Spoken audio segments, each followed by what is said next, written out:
What a great finish by your defense last Saturday. How do you keep that momentum going this week? Well, I just think that we got to look at the film like we did last week and improve on some of the things we did in the first and second quarter, and play like we did in the third and fourth. What pleased you most about your defense against Northern Illinois? Well, I thought the one thing that we did, we made some adjustments, and the kids came out and played hard. They kept on fighting and gave great effort. Now, Steele Jance gave us some headaches last year. What makes him so effective? Well, he's a great player when he breaks contain and leaves the pocket. He's very accurate with his throws, and that's where big plays come, when he breaks the pocket. A lot of times when you look back at the highlights from the Northern Illinois win, the D linemen showed up. Can you kind of assess the progress they made during that game? Yeah, they made a big jump. You know, it's finally good to get on the field and play the first game. I think now they're feeling comfortable a little bit, but we got a long way to go. Thanks, Coach. Coach, last week we played a Northern Illinois defense that had 10 returning starters. This Saturday, an Iowa State defense that has, I think, 7 seniors in the starting lineup. Kind of a tough task 2 weeks in a row. Well, one thing, anytime you play an experienced defense, you know they're going to be in the right place, and you know they're going to play hard.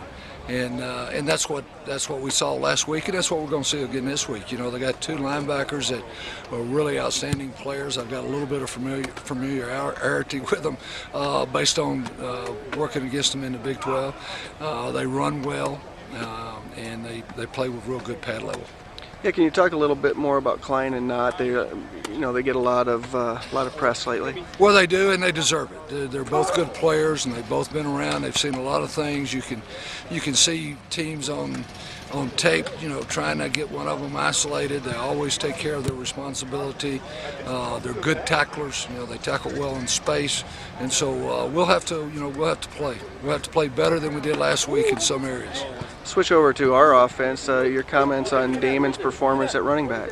Well, I was very pleased with the way Damon came out and played. We really talked to our offense, prior to the game about, in the first game, turnovers usually are a problem, and we were able to take, I think, 82 snaps offensively without turning the ball over.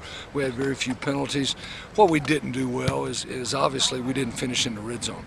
We got down there, and we've got to do a better job of getting touchdowns instead of field goals.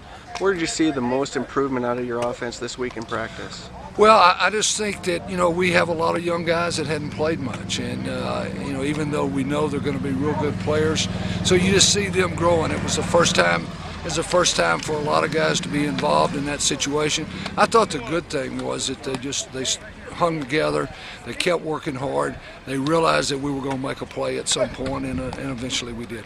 You talked about this at one of your first press conferences. This will be your first home game in Kinnick. Your thoughts on that? Well, I'm excited. Everybody that I talked to in the business after they found out I was coming here just raved about the electricity in this stadium. And so I've heard about it since I've been here. And so needless to say, I'm excited. Thanks, Coach. You bet.